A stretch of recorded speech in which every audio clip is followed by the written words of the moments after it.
तो हम सॉल्व क्या कर रहे हैं, हम सॉल्व कर रहे हैं आपका बोर्ड का पेपर। कौन सा पेपर? बोर्ड का 2024 का पेपर कर रहे हैं। और इसमें हमने ऑलरेडी क्वेश्चन नंबर 1 कंप्लीट कर लिया है, क्वेश्चन नंबर 2 चल रहा है। ठीक है, हम क्वेश्चन नंबर 2 सॉल्व कर रहे हैं और क्वेश्चन नंबर 2 में का आज जो क्वेश्चन देखने वाले हैं, यहाँ का क्वेश्चन नंबर 2 का बी से स्टार्ट करना है।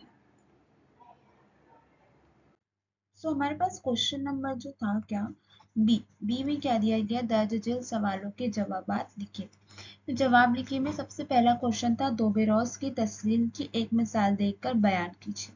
अब देखो ये आपको जो मिसाल दी गई है, मिसाल किसका था, लिथियम, सोडियम, पोटेशियम का। जैसे मैं आपको पहले एक्सप्लेन, लिथियम है हमारे पास, सोडियम है और पोटेशियम है। इन तीनों को एक ग्रुप में रखा गया था, जिसमें सबसे पहले क्या किया गया था, इनकी कमियतों को सौदी तरतीब में रखा गया। मतलब सौदी तरतीब मतलब कम से ज्यादा की तरफ। जैसे लिथियम का था क्या आपका, कमियत 6.9, सोडियम का क्या था आपका, सोडियम का था 23, और पोटेशियम क्या था, पोटेशियम का था 39.1। अब इन्हें क्या किया गया, इन्हें इस तरीके से अरेंज किया गया कम से ज्यादा की तरफ।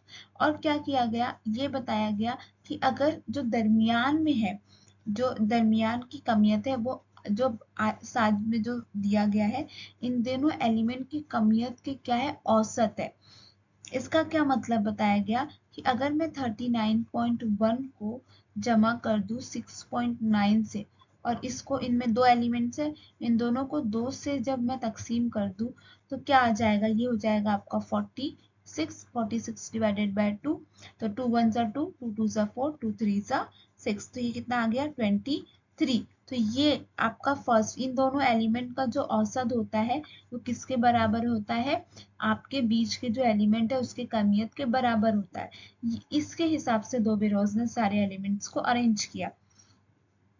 तो दोबेरॉस ने 3 अनासिर के ग्रुप बनाने के लिए जैसे तस्लील का नाम दिया, जिसे हमें तस्लीस का नाम दिया गया, जिसमें दोबेरॉस ने इनकी कमियत को सौती तरतीब में रखा। बताया कि दरमियानी अनासिर, देखो जौहरी कमियत, दोनों जो आपका जौहरी कमियत है, बाकी मानदा दो अनासिर, ये जो दो जो अनासिर है उसकी जौहरी कमियत, उनके बीच का जो जौहरी कमियत है कि औसत के तकरीबन क्या होगा, ऑलमोस्ट क्या होगा, इसके बराबर है।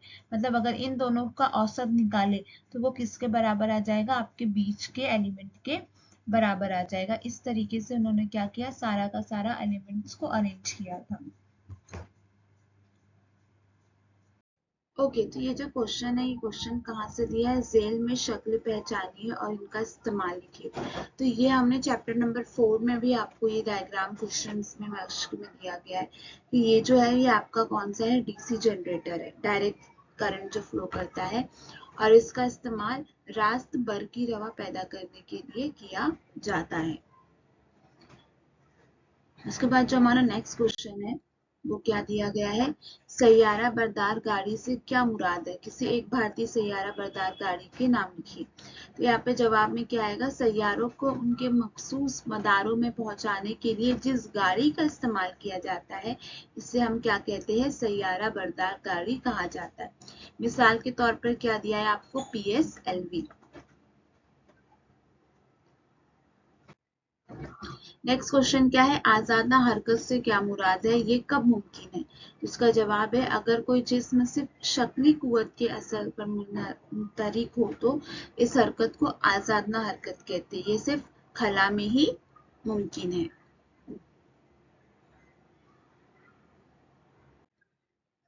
अब देखो क्वेश्चन नंबर क्या है, 5, एक मुअद्दी मदरसे का तूले मास का 20 सम है, तो इसकी ताकत क्या है। तो ताकत P से डिनोट करते हैं, तूले मास का F से करते हैं। मतलब हमारा F कितना दिया है, 20 सम दिया है। अब देखो यहाँ पे हमारा जो है, इसको हमें F को कन्वर्ट करना पड़ेगा। ये जैसे 20 सेंटीमीटर में है, तो इसको हमको मीटर में कन्वर्ट करना है। तो इसको लिए हमको इसे 100 से डिवाइड करना पड़ेगा। तो ये क्या हो जाएगा, 0.2 मीटर हो जाएगा। ये एक इस तरीके से कर सकते हैं, या फिर अगर हम बस इसको इसी 20 डिवाइडेड बाय 100 के फॉर्म में रख दे तो भी चलेगा। अब फॉर्मूला क्या है, P is equal to 1/f। हमारे पास f कितना है, 1/f जो है वो 20 डिवाइडेड बाय 100 है। ठीक है, अब अगर मैं इसको यहाँ ले आऊँ, चेंज करूँ, तो ये क्या हो जाएगा 100 डिवाइडेड बाय 20। अब 20 का टेबल इसको भी कर सकते हैं, 0 से 2 1 जा 2 2 5 सा, तो आपका पावर कितना आ गया 5D। डी जो क्या है वो आपका SI यूनिट है पावर का। तो अदसे की ताकत कितनी होगी, तो अदसे का ताकत कितना है आपका 5D। 5D होता है। ठीक है, ये एकदम इजी क्वेश्चन है 2 मार्क्स के लिए, बहुत बारी क्वेश्चन पूछा जा चुका है। कभी कभी आपको पावर दे दिया गया होगा और आपको मालूम करना होगा ये तूले मास का, कभी कभी आपको मास का दिया होगा और आपको पावर मालूम करना होगा। अब यहाँ से स्टार्ट क्या हो रहा है, सवाल नंबर 3। सवाल नंबर 3 में मंदजल सवालों के जवाबात लिखिए। कौसिन में दिए गए मुतबादिल से सही मुतबादिल मुंतखब करके पैराग्राफ मुकम्मल कीजिए। ये क्वेश्चंस काफी, आपको कितना है, कोई 5 करना है, मतलब एक क्वेश्चन आपका 3 मार्क्स का है। अब देखो, इलेक्ट्रॉनिक तश्कील के बिना पर जदीद दौरी जदवल के अनासर को डैश ब्लॉक में तकसीम किया गया। अब हम बात करें तो हमारे पास 4 ब्लॉक है, डी, पी, एस और एक आपका एफ। 4 है आपका ब्लॉक। ठीक है, तो हमें 4 ब्लॉक में तश्कील किया गया है। डैश ग्रुप 1 से 2 के बनाया गया है। तो अगर हम बात करें कि कौन सा ग्रुप में फर्स्ट ग्रुप 1 और 2 से बनाया गया है, तो ये आपका क्या आ जाता है, एस ग्रुप आता है। ठीक है, और इसमें ग्रुप 18 के अनासिर आते हैं। तो ग्रुप 18 की बात करें तो 13 से 18 की बात करें तो 13 से 18 में आपका कौन सा आएगा, पी ब्लॉक। ठीक है, इस ब्लॉक के अनासर से धाती अधाती और धातनुमा की खासियत रखती है। तो अगर बात करें धातनुमा, तो यहाँ पे जो आपका इस एंडिंग में जो रहता है ये आपका दिखाता है धात अधात और धातनुमा की, तो ये आपको शो करता है डी ब्लॉक में। ठीक है, ग्रुप 3 से 12 तक के अनासिर मौजूद होते हैं और ये तमाम डैश होते हैं। तो ये सब कैसे हो जाते हैं, आपके धाते होती है। कौन सी, 3 से ग्रुप 15 के बीच, सॉरी 12 के बीच में। नीचे क्या दिया है आपको, लेनेथाइट और क्या है, एक्टिनाइट। सिलसिले किस में आते हैं, आपका एफ ब्लॉक में आता है, जो नीचे की तरफ बना होता है आपका यहाँ पे। और ये तमाम धाती खासियत वाले अनासिर होते हैं। ये आपको क्वेश्चंस तो काफी इजी, अगर आपको पीरियोडिक टेबल समझ में आ रहा होगा अच्छे से, तो आप ये क्वेश्चन काफी आसानी से सॉल्व कर सकते हो। आपको ये हाफ हाफ मार्क्स है, यहाँ पे हाफ हाफ, यहाँ पे भी हाफ हाफ, और ये आपका हाफ मार्क्स यहाँ पे मिलेगा। नेक्स्ट क्वेश्चन देखते हैं। ओके, तो यहाँ पे हमारे पास जो नेक्स्ट क्वेश्चन है उसमें 2 क्वेश्चंस एक साथ दिया गया है। एक में क्या है, कीमियाई तामुलात की सराय पर असरअंदाज होने वाले अवामिल कौन कौन से हैं और किसी एक को बयान कीजिए। तो यहाँ पे देखो, कीमियाई तामुलात की सराय पर असरअंदाज होने वाले, तो कीमियाई तामुलात के सराय पर अंदाज होने वाले अवामिल कौन कौन से हैं। हाँ, क्या दिया है आपका, आमिल अशिया की नौइयत, आमिल अशिया की ज़रात की जसामत, फिर अशिया का इर्तिकाज, अशिया का दर्जा हरारत और तमासली आमिल। ये सारे ऐसे फैक्टर है जिस पर डिपेंड करता है आपका कोई भी केमिकल रिएक्शन। ठीक है, आमिल अशिया, ज़रात की साइज, इर्तिकाज, दर्जा हरारत और तमाशी आमिल। और आमिल अशिया की ज़रात की जसामत की बात करें तो कीमियाई अमल में हिस्सा लेने वाले अवामिल अशिया की जसामत जितनी छोटी होती है, इसकी तामुल की शरह इतनी ही तेज ज्यादा होगी।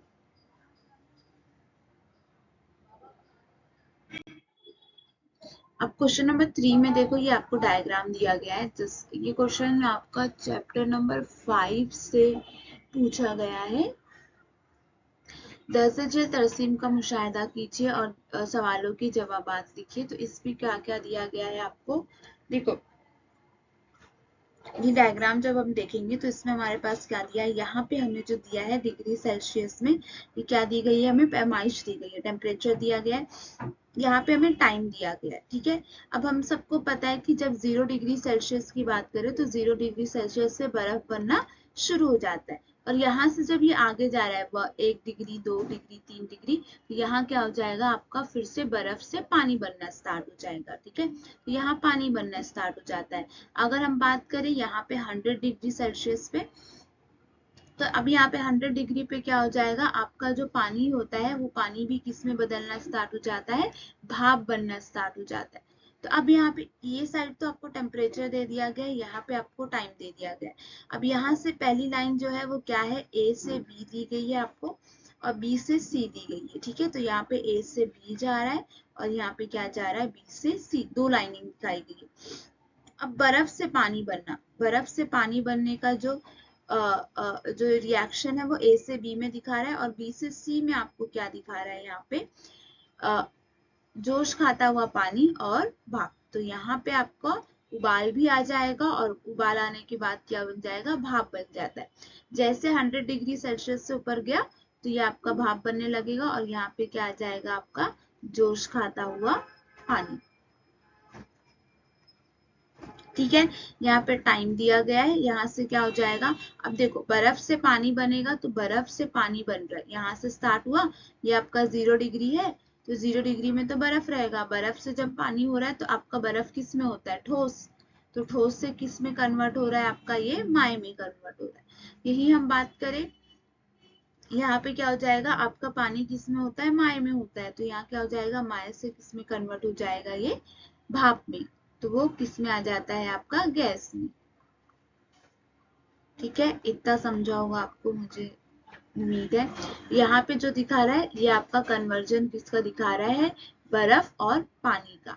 अब सवाल क्या किया गया है, दी गई तरसीम को पहचानें। अब इस तरसीम को अगर हम देखेंगे तो ये पानी के खिलाफ मामूल रवैये को जाहिर करता है। ठीक है, ए से बी क्या जाहिर करता है, तो अगर ए से बी की बात करें तो दर्जा हरारत बर्फ के पानी की तब्दीली को दिखा रहा है, ए से बी। यहाँ पे देखो, ये सबसे पहले जो होता है ये 0 से 10 डिग्री सेल्सियस है, और यहाँ पे क्या दिया गया है आपको, 2 से 4 दिया, यहाँ से 0 से स्टार्ट है, जहां से 6 तक दिया, बीच में आपका क्या है, 2 है, और ये 4 है, तो आपका 4 से जो ये कन्वर्जन दिखा रहा है, यहाँ पे आपका जो ए से बी है ये आपका रिप्रेजेंट क्या कर रहा है, बर्फ के पानी में तब्दीली को जाहिर कर रहा है। अब यहाँ पे जब बी से सी में बात करें तो यहाँ टेम्परेचर बढ़ रहा है, यहाँ पे आप देख रहे हो जैसे जैसे, तो यहाँ आगे टेम्परेचर भी तो बढ़ते जा रहा है, तो जब से जैसे टेम्परेचर बनेगा आपका वाटर, आपका जो पानी होगा ये क्या हो जाएगा, पानी जो है आपका गर्म होगा, गर्म होने से बॉईल होना स्टार्ट करेगा, उबलेगा, और उबले से भाप बनेगा। तो खत बी से सी पानी की दर्जा हरारत में क्या दिखा रहा है, यहाँ पे दिख रहा होगा इजाफा हो रहा है, यहाँ पे दिख रहा है ये आपका डिग्री सेल्सियस 20 30 40 60 70 80 90 और ये 100 तक। तो इजाफा दिखा रहा है किसको, 0 से लेके 100 डिग्री सेल्सियस का टेम्परेचर इंक्रीज हो रहा है उसको शो कर रहा है। आई होप कि ये समझा होगा आपको। इस चैप्टर में एक और डायग्राम भी है। अब देखो ये आ गया आपका क्वेश्चन नंबर, चैप्टर नंबर 7 से आपका अदिशे वाला जो चैप्टर है उसमें से क्वेश्चन पूछा गया है, जिसमें हमारे पास क्या दिया है, करीब नजरी और बईद नजरी। अब देखो कुछ इस तरीके का आपको डायग्राम दे दिया गया है, और आपको नुक्स बताना है, अक्स का मकाम बताना है, और नुक्स के तदारीक के लिए इस्तेमाल अदिशा बताना है। तो अगर हमें नुक्स पता करना है तो दो ही कंडीशन है, आपका जो ये रेटिना होता है जिसे हम पर्दा शब्किया कहते हैं। अब अगर देखो आइडियली तो आपका इमेज यहाँ कहीं फॉर्म होना चाहिए। अब देखो ये आपका दिख रहा होगा, आपका इमेज पहले बन जा रहा है, और ये देखो ये खींच के कहा जा रहा है आपका, ये आई बॉल से अंदर जा रहा है बाहर, वो भी और आगे की तरफ चला जा रहा है, मतलब ये और पीछे की तरफ जा रहा है। ठीक है, आइडियली ये आपका रेटिना होता है जहां इमेज फॉर्म होता है, आपका अक्स बनना चाहिए। अब देखो जब इस कंडीशन में पहले बन जाता है आपका, देखो ये आपका जो पॉइंट मिलने का है ये यहाँ मिलना चाहिए, अब यहाँ नहीं मिल के पहले मिल रहा है, तो ये केस इसका प्रॉब्लम क्या होगा, ये करीब नजरी, पहले ही करीब नजरी हो रहा है और पहले इमेज बन रहा है। यही आपका इमेज दूर बन रहा है तो ये आपको बोलते हैं क्या, इसे हम बईद नजरी। यहाँ पे दिख रहा होगा आपको इमेज कहाँ फॉर्म, ये आपका पॉइंट कहाँ मिल रहा है, आपके आई बॉल के पीछे की तरफ मिल रहा है, जबकि आइडियली तो ये पहले मिलना चाहिए। तो दो कंडीशन है, एक तो आपका सामने बनेगा रेटिना के सामने, और एक आपका रेटिना के पीछे, जिसे हम कहते हैं पर्दा सब किया। अब अक्स का मुकाम, अक्स मतलब क्या हो गया, आपका जो इमेज फॉर्म होगा, तो ये यहाँ पे इसके सामने यहाँ कहीं इमेज फॉर्म होगा, तो ये इमेज तो यहाँ इसके सामने नहीं फॉर्म होना चाहिए, इसी पे फॉर्म होना चाहिए। तो यहाँ कहीं इमेज, और इसमें इमेज कहीं पीछे फॉर्म होगा, तो ये पर्दा शब्किया के पीछे। अब नुक्स को सही करने के लिए हम इस्तेमाल करेंगे कौन सा, तदारीस के लिए मकर अदसा, और इसमें मुहद्दिब अदसा। तो मुहद्दिब यानी आपका क्या हो जाता है, कॉन्वेक्स लेंस, जो ऐसा होता है ये वाला, बाहर की सतह पे निकला हुआ। और मकर अदसा कैसा हो गया आपका, ये इस तरीके से। ठीक है, तो ये कुछ इस तरीके का हमको क्या यूज करना पड़ेगा, अदसा इस्तेमाल करना पड़ेगा, ताकि हम क्या कर सके।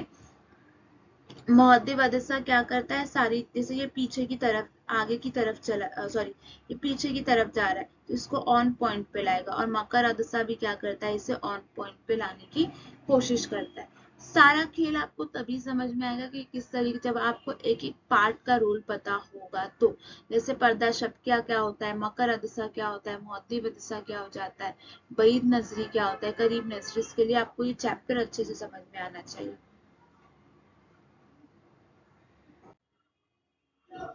अब आयरनी मरकबात की कोई तीन खुसूसियात बनाओ, तो ये आयोनिक कंपाउंड बताना है आपको। अब देखो यहाँ पे क्या दिया है, मस्बत बारदार और मनफी बारदार आयन के दरमियान कुव्वते कशिश मजबूत होती है, इसलिए आयनी मरकबात ठोस और सख्त होते हैं। आयनी मरकबात फूटक होते हैं, उन्हें दोबारा तोड़ा जा सकता है। आयनी मरकबात में बैनुल सामलाती कशिश ज्यादा होती है और इसे तोड़ने के लिए ज्यादा तवानाई की जरूरत होती है, इसलिए आयनी मरकबात का नुक्ता पिघलाव और नुक्ता जोश ज्यादा होता है। देखो मस्बत बारदार, यहाँ पे क्या देखो एग्जाम्पल में बता दूं आपको, Na+ Ca-। अब देखो सोडियम में, सोडियम की बात करें और ये आपका क्लोराइड है, तो अभी देखो इसका एटॉमिक नंबर 11 होता है, इसका 17 होता है। अगर इसका इस तरीके से हम बना के देखें इलेक्ट्रॉनिक कॉन्फ़िगरेशन, तो हमें क्या दिखता है, इसके पहले पहले शेल में 2 ही इलेक्ट्रॉन आते हैं, और दूसरे शेल में कितने आ जाएंगे, 8। तो ये कितना हो गया, 10। और लास्ट शेल में कितने इलेक्ट्रॉन आ जाते हैं, 1। यही हम बात करें क्लोरीन, तो 17 है, पहले शेल में 2 इलेक्ट्रॉन ही होते हैं, दूसरे में कितना होगा, 8। ठीक है, और तीसरे में 10 हो गया, कितना बच गया, 7 बच गया।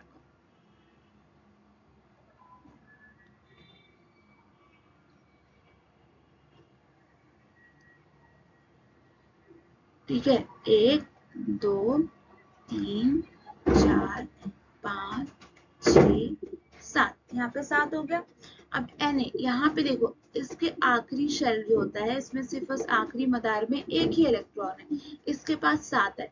अब एक मुकम्मल होने के लिए एक मदार को चाहिए होते हैं 8 इलेक्ट्रॉन। अगर ये एक इलेक्ट्रॉन इसको दे देगा, तो ये क्या बन जाएगा, पूरा 8। तो इसका मदार कैसा हो जाएगा, कंप्लीट हो जाएगा। और ये एक दूसरे के साथ मिलके क्या कर देते हैं, बॉन्ड बनाते। तो ये क्या करता है कि अपना ये लास्ट शेल का जो एक इलेक्ट्रॉन होता है, सॉरी ये तो पूरा एक, ये क्या करता है, ये इसके पास ट्रांसफर कर देता है। तो इसके पास कितने बच जाएंगे, 10, और इसके पास हो जाएंगे 17। तो अब यहाँ पे प्लस चार्ज क्यों आता है, मस्बत और मनफी, क्योंकि यहाँ पे इसने दे दिया, तो जब कोई देता है एलिमेंट तो उस पर प्लस चार्ज आएगा, इसने ले लिया तो जब कोई लेता है तो उस पर नेगेटिव चार्ज आ जाता है। ठीक है, अब देखो चूंकि ये फिर आगे चल के बनाते क्या है, आपका एक साथ मिलके NaCl, जिसे हम किसका फॉर्मूला कहते हैं, नमक का कहते हैं। अब यहाँ पे देखो मस्बत बारदार और मनफी बारदार आयन के दरमियान कौन सी कशिश होती है, कुव्वते कशिश होती है। कुव्वते कशिश मतलब वो एक दूसरे को अपने तरफ खींचते। और एनी मरकबात कैसे बन जाते हैं, ठोस और सख्त बनते हैं। फूटक होते मतलब क्या, अगर इसको तोड़ेंगे मारेंगे इसके ऊपर, तो ये कैसा हो जाएगा, टूट जाएगा। और ये दोबारा इन पर दोबारा टूट, हाँ ये टूट सकता है। फूटक मतलब उसको अगर मार रहे हैं हम किसी चीज से, वो टूट जाता है। बैन सालमाती कशिश ज्यादा होती है, इसे तोड़ने के लिए ज्यादा तवानाई की जरूरत भी होती है। और इस आयनी मरकबात में नुक्ता पिघलाव और नुक्ता जोश ज्यादा होता है। पिघलाव मतलब जिस टेम्परेचर पे, जिस तपिश पे वो पिघल जाए, और जोश मतलब जिस पे वो होने लगे। नुक्ता है जोश मतलब जिस पे वो उबलने लगे। हमारे पास अगला क्वेश्चन क्या है, शक्ल का मुशाहिदा कीजिए और दर्ज झेल सवालों के जवाब दीजिए। इसमें हमारे पास डायग्राम है। डायग्राम में क्या दिया गया है, हमारे पास M1 फर्स्ट मास है, M2 है, दोनों मास के दरमियान क्या है, हमारे पास क्या दिया है, फासला दिया गया है, जिसे हम क्या कहते हैं, डिस्टेंस, आपका फासले को डिनोट करता है। और यहाँ पे आपका क्या दिया है, एफ, एफ जो दिया है वो फोर्स को देता है, इंडिकेट करता है।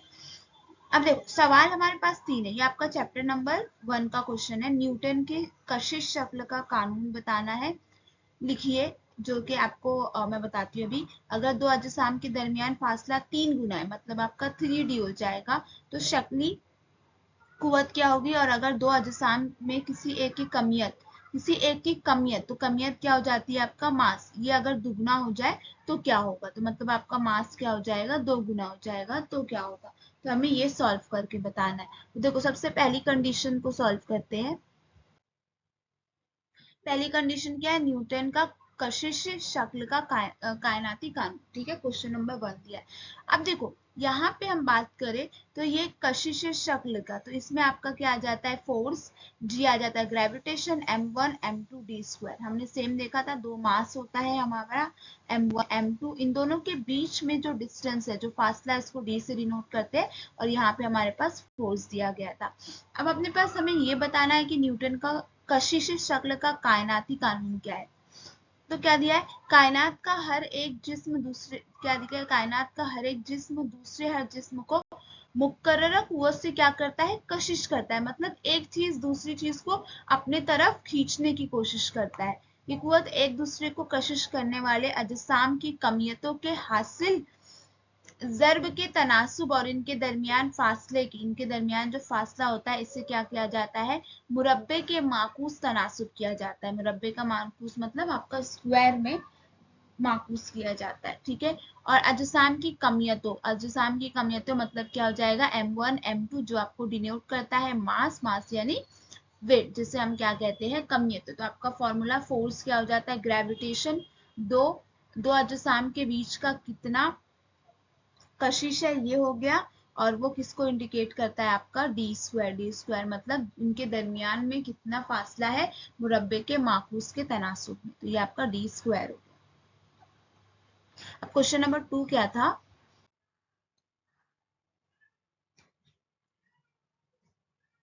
ओके तो यहाँ पे हमारे पास क्वेश्चन क्या दिया गया, दो क्वेश्चंस दिए गए, ठीक है। अगर दो अजसाम के दरमियान का फासला 3 गुना हो तो शक्ली कुव्वत असल कुव्वत के F/9 होगा। तो F is equal to F divided by 9, हमको ये प्रूफ करना है। यहाँ पे अगर दो अजसाम में से किसी एक की कमियत दुगना है, तो मतलब मास को हम क्या कर रहे हैं, दुगना कर दे, तो दोनों अजसाम के दरमियान कुव्वते कशिश दुगना हो जाएगी। अब देखो दो अजसाम के दरमियान कुव्वते कशिश मतलब F is equal to 2F हो जाएगा, ठीक है। अब यहाँ पे देखो सबसे पहले हम स्टार्ट करते हैं, ये दोनों क्वेश्चन एक दूसरे से इंटर कनेक्टेड है, ये कैसे मैं आपको अभी बताती हूँ। देखो सबसे पहले इस क्वेश्चन को सॉल्व करते हैं। अगर दो अजसाम के दरमियान का फासला 3 गुना है, मतलब 3D है, ठीक है। तो यहाँ पे फॉर्मूला क्या है, F is equal to G M1 divided M2 divided by D square, ठीक है। अब यहाँ पे हमें क्या बताना है, F जो है वो G is equal to M1 M2 जो है वो क्या होगा, 3D का स्क्वायर। अब 3 का स्क्वायर क्या होता है, 9, तो M1 M2 divided bye 9D square, ठीक है। D का स्क्वायर तो रहेगा। अब देखो यहाँ पे ध्यान दो आप एक चीज, कि अगर हम इस पूरे पार्ट को देखें यहाँ से यहाँ तक, तो ये किसके बराबर है, यहाँ पे दिख रहा है आपको, GM1 M2 divided by D square किसके बराबर है, F। तो ये क्या हो जाएगा, हमारे पास क्या बचा, 9F। F जो है वो किसके बराबर हो गया, आपका 9F के बराबर हो गया, okay. And now come to the next question, जिसमें हमारे पास क्या दिया गया है, हमारे पास M जो है, तो यहाँ पे क्या होगा, F is equal to G 2M1 M2 divided by 3D का स्क्वायर, ठीक है। अब यहाँ पे देखो, क्योंकि हमारे पास जो डिस्टेंस था उसे क्या किया गया है, 3D में किया गया है, तो 3D का स्क्वायर हो जाएगा। अब देखो यहाँ पे हम ऐसे लिख सकते हैं 2gm1m2 डिवाइडेड बाय डी का 3D का स्क्वायर। अगर हम इस चीज को देखें तो ये हमें किसके इक्वल दिख रहा है, यहाँ दिख रहा है आपको same equation gm1m2 divided by 3D का स्क्वायर। तो हम क्या कर सकते हैं, यहाँ पे लिख सकते हैं f, तो ये क्या बन जाएगा आपका f is equal to 2f। और ये आपका प्रूफ हो गया कि दोनों अजसाम के दरमियान कुव्वते कशिश के दुगना होता है। Okay, I hope you got it this point. अभी हम नेक्स्ट क्वेश्चन पे चलते हैं। यहाँ पे आपका नेक्स्ट क्वेश्चन क्या है, क्वेश्चन नंबर 7, सोलोनॉइड से क्या मुराद है, साफ सुथरी शक्ल बनाए और नामस कीजिए। तो सोलोनॉइड क्या होता है, आप ये देख सकते हैं, ये सोलोनॉइड का स्ट्रक्चर बनाना है जिसमें आपको इसकी इमेज को आप ड्रॉ करना है, ठीक है। अब यहाँ पे क्या दिया है, हाजिज गिलाफ वाले तांबे का तार लेकर स्प्रिंग की तरह मुसलसल हल्के क्या बना, हल्को बनाई हुई शय को क्या कहते हैं, सोलोनॉइड कहते हैं। हमारे पास क्वेश्चन क्या दिया गया है, क्वेश्चन दिया गया है कि हमारे पास मसनूई सैयारे का मदार है जो कि क्या है, 35,780 किलोमीटर बुलंदी पर है और सैयारे की रफ्तार कितनी है, 3.08 किलोमीटर पर सेकेंड है। सैयारे को जमीन के गिर्द एक गर्दिश मुकम्मल करने के लिए कितना टाइम वक्त दरकार हो रहा है, ये हमें मालूम करना है। और जमीन का निस्ब कुत्र कितना दिया गया है आपको, 6400 किलोमीटर। अब देखो यहाँ पे एक चीज समझनी, सबसे पहले बुलंदी दी गई है हमें और रफ्तार दी गई है। तो बुलंदी को हम किससे डिनोट करते हैं, h से, रफ्तार को v से, और निस्ब कुत्र आपको दिया गया है 6400, ठीक है, किलोमीटर। हमारे पास वेलोसिटी कितनी गई है, 3.08 किलोमीटर पर सेकेंड, और उसके अलावा हाइट कितनी दी गई है, 35,780 किलोमीटर। ये क्या है, दिया हुआ है, हमें मालूम क्या करना है, हमें मालूम करना है t इज इक्वल टू, हमें टी मालूम करना है जो कि आपका वक्त टाइम है। अब हमारे पास जाब्ता क्या होता है, रफ्तार इज इक्वल टू, हमने कितनी रफ्तार में, तो हमने कितना फासला तय किया और कितने वक्त में तय किया, ये हमें किसको डिनोट करता है, रफ्तार को। तो अब हम यहाँ पे रफ्तार का यहाँ पे फॉर्मूला लगाए तो हमारे पास क्या है, v is equal to 2πr/t, ठीक है। हमें मालूम क्या करना है, हमें मालूम करना है t, तो 2πr यही रह जाएगा, यहाँ पे r है जो कि किसके बराबर होता है आपका r प्लस h के, एंड डिवाइडेड बाय क्या हो जाएगा v। अब देखो हम यहाँ वैल्यू रखते हैं, 2 इंटू 3.14 क्या हो जाता है आपका, 3.14 क्या होता है आपका पाई की वैल्यू। यहाँ पे r कितना दिया गया है हमें, 6400, जमा हमारे पास हाइट कितनी है, 35,780। ये हम सब इसको डिवाइडेड कर देंगे तो ये कितना हो जाएगा, डिवाइडेड बाय v कितनी दी गई है, 3.08। अब इसका जब हमें आगे का कैलकुलेशन करना है तो हमें क्या ध्यान रखना है कि जो आपका 6400 को जब हम 3780 से प्लस करेंगे तो यहाँ हमारा क्या बन जाएगा आंसर, मैं यहाँ पे साइड में करती हूँ, 300 प्लस करना है किससे, 6400 11, यहाँ हो जाएगा 1, ये हो जाएगा आपका, ये कैरी मिला के 12, कैरी 1 4, 4210 आ रहा है आपका आंसर। यहाँ पे 2 इंटू 3.14 इंटू क्या हो जाएगा, 4218 डिवाइडेड बाय क्या बन जाएगा, 3.08। अब यहाँ पे एक चीज ध्यान रखनी है कि 3.14 और 3.08 ये हम अगर इसको अप्रोक्सीमेटली ले तो ये दोनों जो है 3.1 के बराबर आ जाता है। तो यहाँ पे हम इस तरीके से भी तो लिख सकते हैं कि 2 इंटू 3.1 इंटू 4210 डिवाइडेड बाय 3.1, ठीक है, हम अप्रोक्सीमेटली ले लें तो इससे ये कट जाएगा, 1 सा 3.1 1 सा 3.1। अब यहाँ पे बचा 2 इंटू 4218 अब देखो अगर हमें आगे कैलकुलेशन करना है तो एक चीज और कर सकते हैं, हमारे पास कितना है 42180। अगर यहाँ पे हम क्या करते हैं 42 को यहाँ पे हम क्या कर देते हैं पॉइंट लगा देते हैं।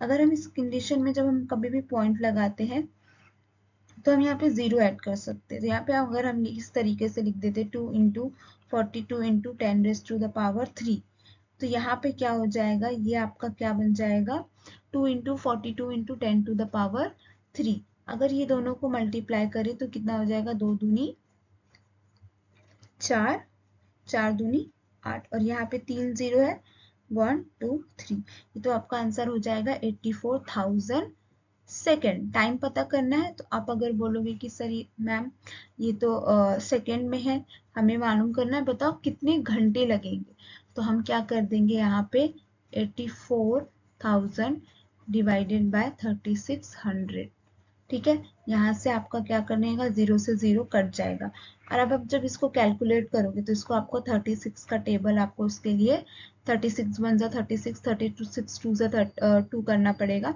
ये अराउंड होता है आपका 36 2 जा 72। तो इसको जब आप कट करोगे तो इसमें आपका जो आंसर आएगा वो आएगा 23.89 आर, मतलब ऑलमोस्ट आपको एक रिवॉल्यूशन कंप्लीट करने के लिए यहाँ कितना लग रहा है, 14 आवर का टाइम रिक्वायर्ड होगा, ठीक है।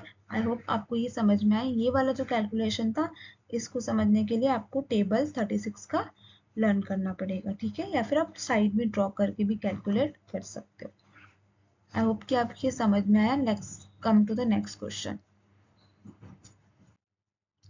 अब यहाँ पे क्वेश्चन क्या दिया गया, ये आपको क्वेश्चन जो दिया है, नीचे दिए गए शक्ल का मुशाहिदा कीजिए और मंदरजा दिल सवालों का जवाब लिखिए। अब देखो सूरज की रोशनी है, ये एक बेंडिंग होती है, दूसरी बेंडिंग होगी, ये आपका विबग्योर फॉर्म होता है, अलग अलग जो कलर प्रेजेंट होते हैं लाइट के अंदर वो होता है, जो आपका यहाँ पे रेड होता है, ऑरेंज, येलो, ग्रीन, और ये आपका क्या है, ब्लू, वॉयलेट, विबग्योर जिसे हम कहते हैं, ये फॉर्म होता है, ठीक है, येलो, ऑरेंज, रेड। अब देखो यहाँ पे शक्ल में वकू होने वाले अम्ल का नाम करें तो ये आपका कौन सा है, तो नूर का बिखरना, ठीक है। जब लाइट बिखरती है और उसके अंदर अलग अलग कलर दिखते तो उसे हम क्या कहते हैं, नूर का बिखरना।